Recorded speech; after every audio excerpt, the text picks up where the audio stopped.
ayun nga, no, ah, 3 taon na nang mag-ginawang massacre. So, at hanggang ngayon, wala pa rin hustisyang nakakamit yung mga pamilya ng biktima nito.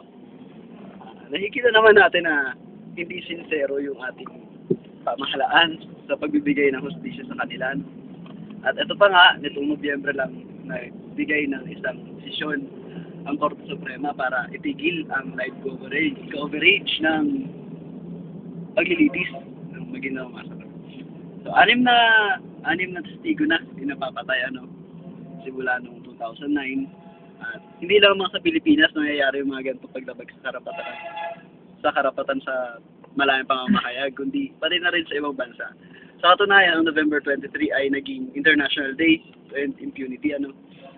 At hindi lamang sa Pilipinas, kundi maging sa iba't ibang panig ng daigdig nagkakaroon ng paglabag. Hindi lamang sa karapatan ng malayang pamamahayag, kundi sa karapatan pantao sa kabuuan. Ayun. Tapos, naging napakabagal pa rin yung takbo ng kaso.